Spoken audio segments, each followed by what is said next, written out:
नमस्कार प्यारे विद्यार्थियों। कक्षा 8 गणित विषय की कार्यपुस्तिका के आकलन नंबर 8 तक के कार्यपत्रों का आज हम अध्ययन करने वाले हैं, जिसमें कार्यपत्रक नंबर 61 से लेकर 65 और आकलन नंबर 8 का हल मैं आपको बताने वाला हूं। तो आप हमारे चैनल पर पहली बार आए हैं तो सब्सक्राइब करके घंटी वाला निशान जरूर दबा दें, जिससे आपको ऐसे ही वीडियो मिलते रहेंगे। इसके अलावा यदि कोई भी वीडियो के अंदर सवाल में आपको मिस्टेक लगे तो कमेंट बॉक्स में ज़रूर पूछें, और मेरी तरफ से सारे के सारे सवाल आपको अच्छे से समझाए जाएंगे और एक भी सवाल आपका है वो गलत नहीं होगा। तो आइए वीडियो को शुरू करते हैं।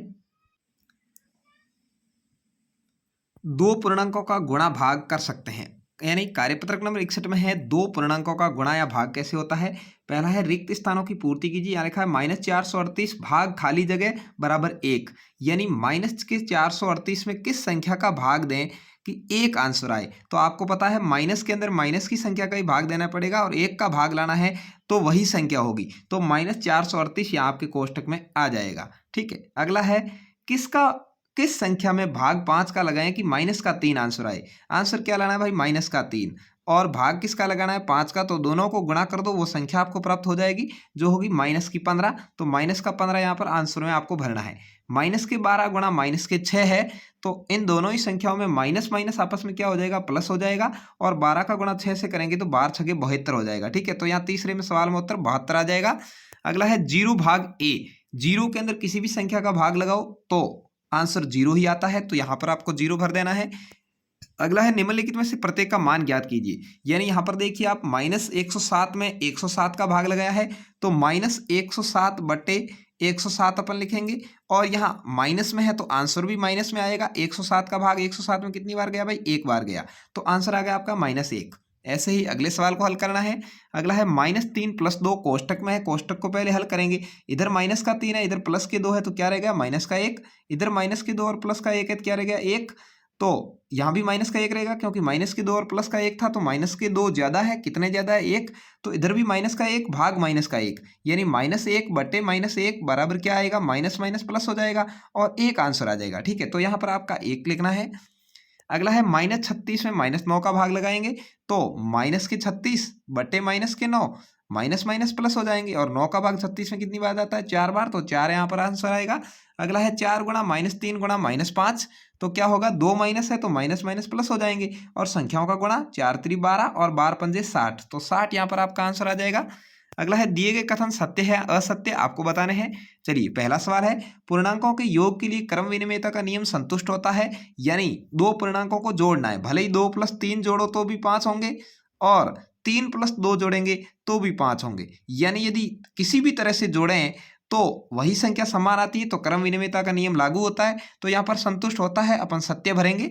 किसी पूर्ण संख्या में शून्य जोड़ने पर वही पूर्ण संख्या प्राप्त होती है, बिल्कुल सत्य है, क्योंकि 2 के अंदर 0 जोड़ लो 2 आएगा, 5 में 0 जोड़ लो फिर भी 5 आएगा। ठीक है, तो इस तरह से वही संख्या प्राप्त होती है 0 जोड़ने पर, तो सत्य बात है। अगला है -23 में 1 का भाग लगाएं, -1 का, तो बराबर 0 आता है, गलत है। -23 के अंदर -1 का भाग लगाएंगे, माइनस माइनस प्लस, 1 का भाग कितनी बार जाएगा, 23 आंसर आना चाहिए था, यहाँ 0 है, तो ये असत्य हो जाएगा। क्या हो जाएगा भाई, असत्य। अगला है पूर्ण संख्याओं के लिए 0 गुणात्मक तत्समक है, बिल्कुल गलत। गुणात्मक का मतलब होता है गुणा करने पर। पूर्ण संख्या यानी 5 को यदि अपन 0 से गुणा करेंगे तो 5 नहीं आएगा, क्या आएगा, 0 आएगा, तो ये तो गुणात्मक तत्समक नहीं हुआ।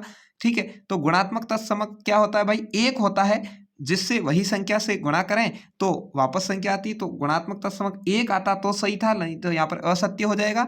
0 क्या होता है, योज्य तत्समक होता है। योज्य तत्समक का मतलब है जोड़ करना। ठीक है, 5 के अंदर 0 जोड़ दो तो 5 ही आएगा, 10 में 0 जोड़ दो तो भी 10 ही आएगा, यानी किसी भी संख्या में 0 जोड़ते हैं तो वही संख्या प्राप्त होती है, तो वो योज्य तत्समक कहलाता है। ठीक है, जोड़ को योज्य तत्समक और गुणा को गुणात्मक तत्समक कहते हैं, तो यहाँ 0 गुणात्मक तत्समक असत्य हो जाएगा।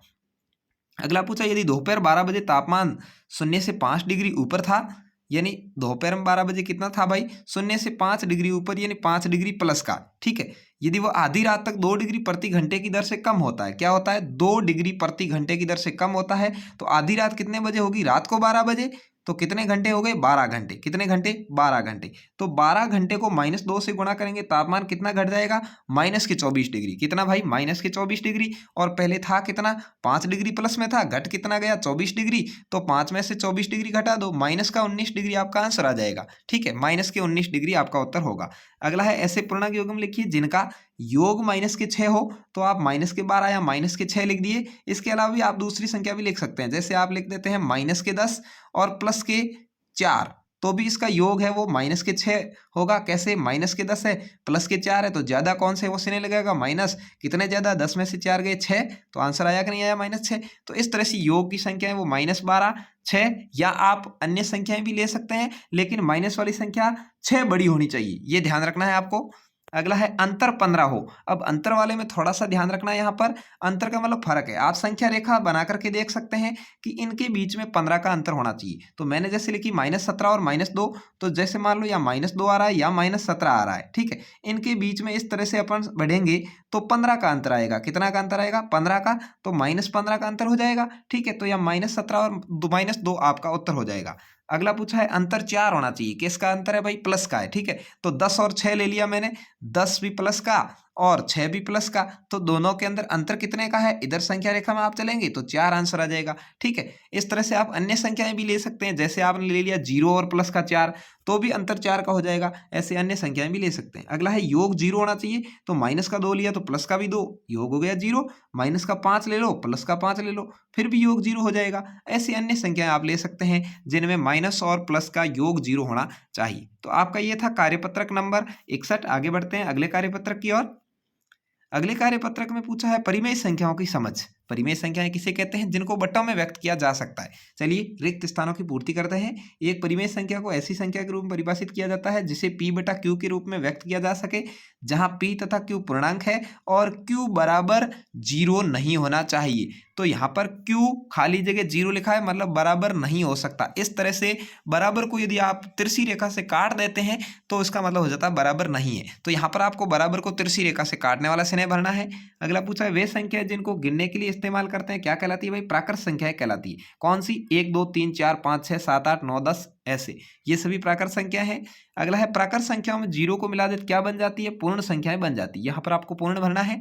अगला पूछा है सभी प्राकृत संख्याएं पूर्ण संख्याएं भी है, लेकिन सभी पूर्ण संख्याएं प्राकृत संख्याएं नहीं है, क्योंकि एक 0 बच जाता है, ठीक है। तो 0 की वजह से सभी पूर्ण संख्याएं प्राकृत संख्याएं नहीं है। तो यहाँ पर आपको खाली जगह में नहीं भरना है, ठीक है। समझ में आ गया बात? चलिए अगला है निम्न परिमेय संख्याओं के बीच 3 परिमेय संख्याएं लिखी। यहाँ पर परिमेय संख्याएं दी हुई है -1 और 0। अब यहाँ पर आपको इसके बीच की संख्याएं भरनी है। जैसे मैं यह संख्या रेखा बना दूं, ये हो गया 0, ये हो गया -1। अब इसके बीच में आपको कहे 3 परिमेय संख्याएं भरनी है, तो आप इस तरह से मान लो 4 5 जितनी भी संख्याएं चाहे लिख सकते हैं। ये हो जाएगी -1/4, ये हो जाएगी -2/4, ये हो जाएगी -3/4, ये हो जाएगी -4/4, ठीक है। इस तरह से आप अन्य संख्याएं भी भर सकते हैं। 6 लाइनें बना दोगे तो -1/6 हो जाएगी। तो इस तरह से -3/4, -2/4, -1/4, इस तरह की संख्या आपको भरनी है। अगला पूछा है -2 और 3 के बीच। क्या पूछा है? -2 और 3 के बीच। तो यहाँ पर भी यदि संख्या रेखा को समझें अपन, तो यहाँ आएगा 0, यहाँ आएगा, यहाँ 0 मान लेते हैं, यहाँ आ जाएगा 1 प्लस का, 2 प्लस के, 3 प्लस के, यहाँ ले लेते हैं -1 और इधर हो गया -2। अब क्या कहा है? -2 और 3 के बीच, यानी इन संख्याओं के बीच में संख्याएं आप इनको ले सकते हैं। -1 ले लो, 0 ले लो, 1 ले लो, 2 ले लो, या ये भी ले सकते हैं आप -1 सही 1/2, 1 सही 1/4, 2 सही 2/3, या आप चाहें तो -1 लिख सकते हैं, 0 लिख सकते हैं, 1 लिख सकते हैं, 2 लिख सकते हैं। ये चारों संख्याएं भी इनके बीच में आती है, ठीक है। अगला है -4/5 और -2/3। तो यहाँ पर इसका हर अलग है, यहाँ हर 5 है, यहाँ हर 3 है। तो इस तरह से आपको इनका लसअप लेना पड़ेगा। 5 3 का लसअप ले लिया मैंने 15। तो जब इसको गुणा अपन ने 5 3 से किया और इसको 5 से किया, 15 बनाया, तो इसको भी 5 से करेंगे तो 5 दूने 10 हो जाएगा। -10/15 आ जाएगी ये, और ये आ जाएगी 3 से करेंगे तो -12/15, ठीक है। तो यह -12/15 और -10/15 के बीच में एक संख्या आती है -11/15, वो आप लिख सकते हैं। फिर आगे इसको बढ़ाना है तो आप इसको और इसको 2 से गुणा कर सकते हैं, ठीक है। इस तरह से -21/30, -22/30, -23/30 भी यहाँ पर आपके आ जाएगी। अगला भी इसी तरह से है -1/2 और 2/3, दोनों का लसअप अलग है। तो यहाँ पर दोनों का लसअप ले लिया 6 में फिर 0/6 आ सकती है, -1/6, 1/6, -3/6 या 2/6, इस तरह से संख्याएं आएगी। अगला पूछा है निम्नलिखित में उपयुक्त चिन्ह का प्रयोग करना है। यहाँ आप देख रहे हैं दोनों का हर समान है, दोनों का हर समान हो जिसका अंश बड़ा हो वो बड़ी होती है। तो यहाँ 6 बड़ी है तो इधर से नहीं लग जाएगा, और इधर भी दोनों का हर समान है 6 6, तो माइनस का 4 है और इधर माइनस का 5 है, तो माइनस की 4 वाली बड़ी होगी। ठीक है, अगला है -3/8 -2/8, तो 2/8 बड़ी होगी और इधर 1/4 बड़ी होगी। इस तरह से आपको चारों सिने लगा देने हैं। निम्न परिमेय संख्याओं को निर्देशानुसार आरोही अवरोही क्रम में सेट करना है। यहाँ आपको देखना है हर सभी के समान दिए हुए हैं, तो विशेष रूप से ये ध्यान रखना है कि जो माइनस में बड़ी है वो सबसे छोटी और प्लस में जो बड़ी है वो सबसे बड़ी होगी। तो यहाँ पर आरोही क्रम सेट करना है, यानी सबसे छोटी पहले रखनी है। ठीक है, सॉरी, आरोही क्रम में सबसे छोटी पहले रखेंगे, तो माइनस की 5/3 सबसे छोटी, फिर माइनस की 4/3, फिर माइनस के 2/3 और 1/3। अगला है अवरोही, यानी सबसे बड़ी पहले रखनी है, तो 7/4 सबसे बड़ी, फिर 3/4, फिर माइनस की 3/4 और फिर माइनस के 9/4। अगले में 3 सभी का हर है, तो 5/3 सबसे पहले, फिर 4/3, 2/3 और 1/3। अगली पूछी है, इसमें थोड़ा सा आपको देखना है, हर अलग है, या 5 है या 3 है, तो सभी को आप चाहें तो 15 करके भी देख सकते हैं, लेकिन सबसे बड़ी होगी वो -4/5, फिर -8/5, -11/5 और माइनस के 7/3, इस तरह से आएगी। अगला है निम्न के मान ज्ञात कीजिए। बहुत ही आसान है, -4 भाग 4/7, तो -4 है, इसको भी आप भिन्न के रूप में लिख सकते हैं, -4/1, और गुणा में जब अपन भाग का गुणा बनाते हैं तो 7 ऊपर और 4 नीचे आ जाएगा, तो 7/4, और यहाँ 1 से 7 कट गया 7 माइनस का, और 4 से 4 कट गया, तो आ गया -7 आपका आंसर। अगला है माइनस के 2/13 भाग 13/7, तो माइनस के 2/13 को वैसे का वैसे लिखेंगे और सिने लगाएंगे भाग की जगह गुणा, तो 7 ऊपर और 13 नीचे, फिर 2 और 7 गुणा हो गए -14, 13 और 13 गुणा हो गई 169। ठीक है, तो इस तरह से आपका ये हो जाएगा कार्यपत्रक नंबर 62। अगले कार्यपत्रक की ओर बढ़ते हैं। बड़ी संख्या की गुणन और भाग को सरल करने हेतु घातांक के नियमों का प्रयोग करना है। चलिए, -5 की घात 3 है, तो -5 गुणा -5 गुणा -5, इस तरह से लिखना है। माइनस के माइनस माइनस प्लस हो गया, लेकिन एक माइनस बच गया, तो इधर माइनस लग जाएगा, और 5 की 25 और 25 पंजे 125, यानी माइनस के 125 आपके आंसर आ जाएंगे। ठीक है, इस तरह से करना है। अगला है -3 की घात 2 और -4 की घात भी 2, तो -3 गुणा -3 और -4 गुणा -4, minus minus plus, minus minus plus, answer किस में आएगा? प्लस में आएगा। 3 3 9, 400 के 16, और 16 को 9 से गुणा करो, 144 आंसर आ जाएगा। ठीक है, इस तरह से। अगला है -2/3 की घात 4, तो इस तरह से 4 बार लिख देंगे, और माइनस माइनस प्लस, आंसर किस में आएगा? प्लस में आएगा। 2 दूनी 4, 4 दूनी 8, 8 दूनी 16, ऊपर आ गए 16, और नीचे 3 3 9, 9 3 27, और 27 3 81, तो 16/81 आपका आंसर आ जाएगा। किसका आएगा? प्लस का आएगा, क्योंकि 4 माइनस हो तो माइनस माइनस प्लस हो जाते हैं, 2 माइनस हो तो भी माइनस माइनस प्लस हो जाते हैं, 3 हो तो एक माइनस बच जाता है। अगला है 3 की घात 2 की घात 3, यानी पहले घातांक का गुणा होगा, 2 3 6, यानी 3 की घात 6 हो गई, तो 3 को यहाँ 6 बार लिख दिया, और आपस में इसको 6 बार गुणा किया, तो आंसर आ गया 729। क्या आ गया भाई? 729। अगला है 60 के अभाज्य गुणनखंड कौन से हैं, यानी इनमें से किसको गुणा करें कि 60 आ जाए, तो यहाँ पर आपका ख सही आंसर होगा। 2 गुणा 2 गुणा 3 गुणा 5 को करेंगे 60 आएगा, 2 2 4, 4 3 12, 12 पंजे 60, इस तरह से।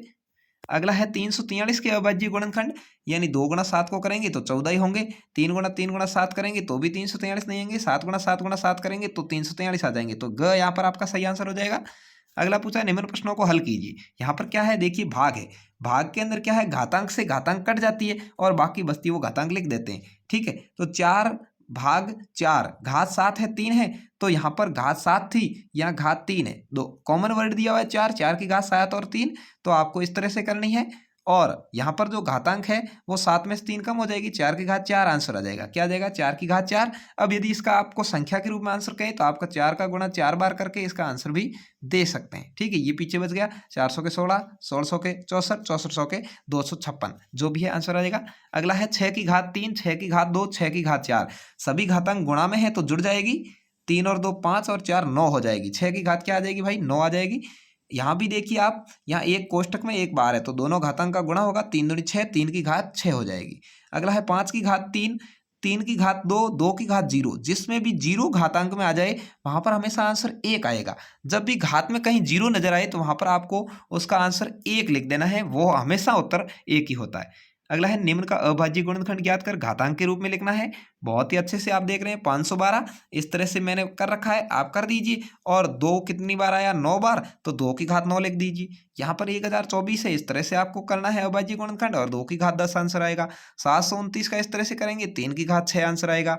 1331 का करेंगे तो 11 की घात 3 आपका आंसर आ जाएगा। तो इस तरह से आपको ये कार्यपत्रक था कार्यपत्रक नंबर 63। आगे बढ़ते हैं अगले कार्यपत्रक की ओर। बीजीय व्यंजक के गुणांक, बीजीय व्यंजकों का योग और अंतर। तो देखिए निम्न में से चर राशि है, चर राशि उसको कहते हैं जिसका मान परिवर्तन होता रहता है। 5 है हमेशा 5 ही रहेगा, 10 हमेशा 10 ही रहेगा, लेकिन पी का मान अलग अलग हो सकता है। तो पी या चर रेखा होगी, चर राशि होगी, ठीक है। तो पी आपका ग आंसर हो जाएगा। अगला है बीजीय व्यंजक x square minus 3x plus 4 में x का गुणांक क्या है। x के आगे क्या आया हुआ है माइनस, और किससे गुणा है 3 से, -3। तो यहाँ पर आपका -3 आंसर हो जाएगा। यदि यहाँ पर x के आगे -4 लिखा होता तो -4 और प्लस का 4 लिखा होता तो प्लस का 4 आंसर आ जाता, ठीक है। अगला है दिए गए बीजीय व्यंजकों में एक पद, द्विपद और त्रिपद बताने हैं। यहाँ आप देख रहे हैं एक और एक 2 पद है तो द्विपद हो जाएगा, यहाँ एक पद ही है तो एक पद हो जाएगा, 1, 2 और 3 पद है तो त्रिपद हो जाएगा, 1 और 2 पद है तो द्विपद हो जाएगा। बहुत ही आसान तरीका है। अगला है दिए गए बीजीय व्यंजकों को जोड़िए। यहाँ पर आपको जोड़ करनी है। देखिए 3x और 8x, 3x plus 12 plus 2z में 8x प्लस -5 माइनस z जोड़ना है। तो देखिए 3x और 8x दोनों ही जोड़ेंगे तो हो जाएंगे 11x। 12 संख्या है और इधर माइनस का 5 संख्या है तो दोनों ही आपस में घट जाएगी क्योंकि माइनस का निशान है। तो 12 में से 5 गए 7 आ गया, और 2z में से 1z भी माइनस का है तो कम हो जाएगा, z आ गया। तो आपका आंसर आ जाएगा 11x प्लस 7 प्लस z, यानी एक जैसी चर रेखाएं जुड़ती है। आपको ध्यान रखना है कि x x के साथ जुड़ेगा, y y के साथ जुड़ेगा, z z के साथ जुड़ेगा, संख्याएं संख्याओं के साथ जुड़ेगी। यहाँ देखिए 5a माइनस बी प्लस 4 और a माइनस बी जोड़ना है, ठीक है। 5a और इधर वाला a प्लस का है, जुड़ गए, हो गए 6a, इधर बीच में प्लस लगेगा, फिर माइनस का बी और माइनस का बी क्या हो गए, 2 माइनस के बी हो गए -2b, और यहाँ 4 है तो 4 प्लस का आ जाएगा। आंसर आ गया 6a -2b प्लस 4। अब है दिए गए बीजीय व्यंजकों को घटाइए। घटाना भी देखिए किस तरह से है। यहाँ पर लिखा है 20a प्लस 10b प्लस 5, तो यहाँ पर अपन ने लिख दिया, और यहाँ पर 14a माइनस 8 ये घटाना है, में से मतलब यहाँ भी से ने माइनस का लगेगा तो ये कोष्टक में भी आ जाता है। इस तरह से मैंने आपको स्पष्ट समझाया है कि -14a माइनस 8b, तो यहाँ पर जैसे ये बाहर वाला माइनस है 14a के साथ होगा तो माइनस रहेगा 14a, यानी कम हो जाएंगे। 20a में से 14a घट गए, पीछे रह गए 6a। अब इधर वाला है प्लस का 10b और इधर ये माइनस और इधर भी माइनस, तो माइनस माइनस क्या हो गया, प्लस हो गया। तो प्लस के 8b हो गए, 8b और प्लस के 10b कितने हो गए, 18b हो गए। और इधर 5a अकेला ही प्लस का है तो प्लस का 5a रह गया। आंसर आ गया अपना 6ab प्लस 18b प्लस 5, ठीक है ए। अगला है 4m का स्क्वायर माइनस 3mn प्लस 8 में से -m square plus 6mm, mm गलत लिख दिया, यहाँ पर n होना चाहिए क्योंकि एक जैसी चर रेखाएं एक जैसे चर मान होते हैं। चलिए 4m square minus 3mn plus 8, और माइनस घटाने में से की जगह माइनस लग गया, माइनस का m स्क्वायर प्लस mn, ठीक है। तो इसको घटाएंगे तो क्या हो जाएगा, देखो यहाँ पर 4m स्क्वायर है और यहाँ पर m स्क्वायर है, ठीक है। माइनस का है तो एक कम हो गया, पीछे रह गया 3, ठीक है। पीछे सॉरी, यहाँ पर ये माइनस का था लेकिन यहाँ माइनस और माइनस क्या हो गए, प्लस हो गए, तो प्लस का एक m स्क्वायर और बढ़ गया, 5m स्क्वायर हो गया। यहाँ -3m और यहाँ प्लस के 6mn, तो प्लस और माइनस क्या हो गया, इधर भी माइनस, तो माइनस के 6mn हो गए ये भी, और माइनस के 6mn और माइनस के 3mn जुड़ के हो गए माइनस के 9mn, ठीक है। और प्लस के 8 है तो प्लस के 8 ही रहेंगे। तो इस तरह से आपका आंसर आ गया 5m square minus 9mn plus 8, ठीक है। ये था आपका कार्यपत्रक नंबर 64। आगे बढ़ते हैं अगले कार्यपत्रक की ओर। कार्यपत्रक नंबर 65 में है दी गई राशियों में समानुपात में है या नहीं बता सकेंगे और लाभ हानि संबंधित सवालों को हल करेंगे। चलिए देखते हैं। यहाँ पर पहला सवाल आपका दिया है 3:5 समानुपात 6, क्या दिया है 3:5 समानुपात 6 क्वेश्चन मार्क, यानी यहाँ क्या आएगा क्वेश्चन मार्क की जगह वो बताना है। आंतरिक गुणा होते हैं, बाहर वाली संख्याएं गुणा होती है। 5 का गुणा 6 से किया, 6 पंजे की 30, और 30 के अंदर इसका एक पद जो दिया उसका भाग दे दो, 3 का भाग दे दिया, आंसर आ गया 10। तो क्वेश्चन मार्क की जगह क्या आ जाएगा, 10 आ जाएगा, ठीक है भाई। अगला देखते हैं 4/3, क्या लिखा है 4/3 बराबर, नीचे तो 12 लिखा है ऊपर नहीं लिखा, यानी 3 का पहाड़ा कितनी बार बोला तो 12 आया, 4 बार। तो 4 का पहाड़ा भी 4 बार बोलो, क्या आएगा यहाँ 16 आ जाएगा। क्या आ जाएगा, ऊपर 16 भर देने हैं। अगला लिखा है देखो 2 अनुपात क्वेश्चन मार्क समानुपात 1:3, यानी यहाँ आंतरिक गुणा बाह्य गुणा, 3 का गुणा 2 से करो 6, 6 में यहाँ 1 है तो 1 का भाग दो, क्या आएगा क्वेश्चन मार्क की जगह 6 आ जाएगा, ठीक है। तो यहाँ पर आपको इसमें 6 भर देना है, यहाँ क्वेश्चन मार्क की जगह 6। अगला 5 का पहाड़ा 5 बार बोल के 25 लिखा है, तो किसका पहाड़ा 5 बार बोलेंगे तो 20 आएगा, तो 4 का, तो यहाँ भाग में 4 आ जाएगा। ठीक है, अगला है एक मोटरसाइकिल 20 लीटर पेट्रोल में 320 किलोमीटर की दूरी तय करती है, तो 320 में अपन किसका भाग लगा देंगे, 20 का भाग लगा देंगे। 0 1 में कितना हो गया, 16 आ गया, क्या आ गया 16। अब 5 लीटर में कितनी तय करेगी, तो 16 को 5 से गुणा कर दो, 80 किलोमीटर। या आप ऐसे भी लिख सकते हैं 320/20 गुणा 5, तो भी 80 किलोमीटर आपका आंसर आ जाएगा। बहुत सारे यूट्यूब वाले आपको यहाँ पर 90 किलोमीटर भी बता रहे हैं, तो वो गलत बता रहे हैं। आपको यहाँ पर सही आंसर का ध्यान रखना है, और कौन सा यूट्यूब सही काम कर रहा है, कौन सा चैनल गलत काम कर रहा है, उसका भी ध्यान रखें। ठीक है, बहुत सारे चैनल है जो गलत आंसर दे रहे हैं जल्दबाजी में, तो आपको उनसे बचना चाहिए और सही चैनल की खोज करनी चाहिए। एक वस्तु को ₹330 में बेचने पर 10% का लाभ होता है, तो क्रय मूल्य ज्ञात कीजिए। जब भी आपको क्रय मूल्य ज्ञात करना हो, सूत्र है विक्रय मूल्य बटे 100 प्लस लाभ या माइनस हानि। लाभ है तो प्लस होगा, हानि है तो माइनस होगा। तो यहाँ पर क्या हुआ है, 10% लाभ हुआ है, गुणा 100 से करना है। ठीक है, तो यहाँ अपन ने ऊपर लिख दिया विक्रय मूल्य कितना 330, और 100 में 10 जोड़ दिए क्योंकि लाभ हो रहा है, गुणा 100, तो 330/110 गुणा 100, तो आपका क्रय मूल्य 300 रुपये आ जाएगा। क्या आ जाएगा भाई, 300 रुपये। अगला है मिलान कीजिए। मिश्र धन कैसे प्राप्त होता है, मूलधन में ब्याज जोड़ने पर, तो इससे मिला दो। लाभ कैसे प्राप्त होता है, विक्रय मूल्य में से क्रय मूल्य घटाने पर। मान लो 110 रुपये में कोई चीज बेची, 100 रुपये में खरीदी हुई थी, लाभ कितना होगा, तो 110 में 100 घटा लो, 10 लाभ हो गया। ठीक है, ऐसे। अगला है साधारण ब्याज। साधारण ब्याज का सूत्र है मूलधन गुणा दर गुणा समय बटे 100, इससे मिल जाएगा। और हानि का सूत्र है क्रय मूल्य माइनस विक्रय मूल्य। हानि किस स्थिति में होती है, जब क्रय मूल्य में से विक्रय मूल्य घटता है। मान लो 100 रुपये की चीज थी, बेची 90 रुपये में, कितने रुपए में भाई, 90 रुपये में, तो 100 में से 90 गया, हानि कितनी हो गई, 10 रुपये की। ठीक है, तो ये यहाँ पर हानि आ गई, तो क्रय मूल्य माइनस विक्रय मूल्य होगा। अगला पूछा, यदि 5,000 के मूलधन पर 2 वर्ष बाद सुनील ₹200 साधारण ब्याज देता है, तो ब्याज की दर प्रतिशत ज्ञात कीजिए। दर ज्ञात करने का सूत्र है ब्याज गुणा 100 और बटे मूलधन गुणा समय, तो 200 गुणा 100 बटे 5,000 गुणा 2 कर दो, मूलधन गुणा 2, आंसर आ जाएगा 2%। कितने प्रतिशत हानि हुई भाई, सॉरी कितने प्रतिशत की दर लगी, 2% की। तो ये थे कार्यपत्रक 65 तक। अब अपन आकलन 8 को ट्राई करते हैं कि उसमें अपन कितने सवाल सही कर सकते हैं। निम्न प्रश्नों को हल कीजिए। -2 गुणा -4 गुणा -5 गुणा 3, कितने माइनस है, 3 है, माइनस माइनस प्लस होगा, लेकिन एक माइनस बच जाएगा। 2 चौके 8, 8 पंजे 40 और 40 दिए 120, तो माइनस का 120 आपको आंसर आ जाएगा यहाँ पर।